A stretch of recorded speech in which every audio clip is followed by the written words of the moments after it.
आप देख रहे हैं न्यूज 4 नेशन और मैं हूं प्रियदर्शन। बिहार में कानून व्यवस्था को सुधारने के लिए जब से डीजीपी आरएस भट्टी ने प्रभार संभाला है, तब से वे लगातार अपने फैसलों और अपने जो तमाम निर्णय हैं उससे लोगों को चौंका रहे हैं। और एक बार फिर से डीजीपी भट्टी ने कुछ ऐसा ही किया है जिससे इस बार बिहार में जितने भी नक्सल संगठन सक्रिय हैं उन संगठनों की कमर तोड़ने के लिए इस बार डीजीपी भट्टी ने अपने दो सबसे खास आईपीएस अधिकारियों को नक्सल विरोधी अभियान में लगा दिया है। जी हां, डीजीपी भट्टी वही डीजीपी भट्टी जिन्हें नीतीश कुमार ने केंद्रीय प्रतिनियुक्ति से बिहार लाकर सीधे सीधे डीजीपी का प्रभार सौंपा है और राज्य में चाहे कानून व्यवस्था को संभालने की जिम्मेदारी हो या तमाम तरह की आपराधिक घटनाओं पर अंकुश लगाने की बात हो, उनके लिए डीजीपी भट्टी ने इस बार नक्सलियों को टारगेट किया है। और नक्सली अभियानों का खात्मा करने के लिए डीजीपी भट्टी ने दो बिहार पुलिस के खास आईपीएस अधिकारियों को इस मुहिम में लगाया है। तो आइए बताते हैं कि ये कौन से दो अधिकारी हैं और किस तरीके से बिहार में नक्सल अभियानों के खिलाफ जो पुलिस का अभियान है उसका ये नेतृत्व। बिहार के नए डीजीपी आरएस भट्टी पूरे फॉर्म में नजर आ रहे हैं। एसटीएफ के एक डीआईजी और एक एसपी की मांग की थी और उनकी मांग को बिना समय गंवाए डीजीपी भट्टी ने एक दिन में ही बड़ा फैसला लिया और एसटीएफ को डीआईजी और एसपी स्तर के दो अधिकारी दे दिए हैं। दरअसल आईपीएस अधिकारी जयंतकांत और संजय कुमार सिंह अब विशेष कार्य बल का काम देखेंगे। दोनों अधिकारी काफ़ी तेज तर्रार और कड़क अधिकारी माने जाते हैं, तो ऐसे में उनकी नियुक्ति अब नक्सल अभियानों के खिलाफ हुई है।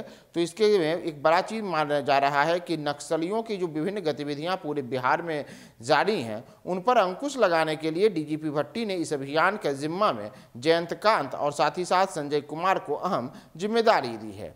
एसटीएफ में पहले से technical cell, data bank cell, arm cell का काम कर रहा है। हाल ही में नारकोटिक्स से संबंधित अपराध और ऑटो थेफ्ट से संबंधित अपराध एवं जेल से संबंधित सूचनाओं का सेल गठन किया गया है।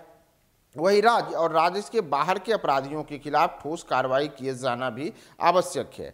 इसके लिए जो अभियान चलाए जाने हैं उसके तहत एडीजी ऑपरेशन सुनील मानसिंह खोपरे ने 3 जनवरी को डीजीपी को पत्र लिखकर एक डीआईजी और एक एसपी स्तर के अधिकारी को प्रतिनियुक्त करने को कहा था।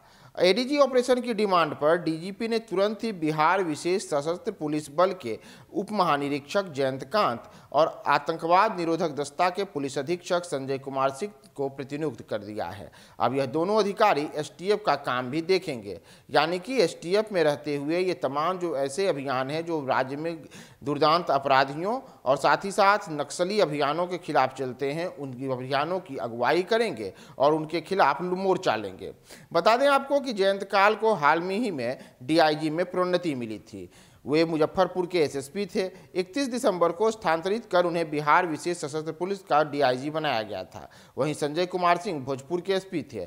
इन्हें भी पिछले महीने 31 दिसंबर को ही भोजपुर से स्थानांतरित कर एटीएस में पदस्थापित किया गया था और अब इन दोनों अफसरों को अहम जिम्मेदारी दी गई है। और एसटीएफ में जो इन्हें जिम्मेदारी दी गई है तो यह इस मायने में बेहद खास है कि बिहार में जो कई आपराधिक संगठन सक्रिय हैं, इसके अलावा जो कई नक्सली संगठन सक्रिय हैं, माओवादी संगठन सक्रिय हैं, उन संगठनों की कमर तोड़ने के लिए लगातार एसटीएफ विभिन्न स्तरों पर अभियान चला रही है।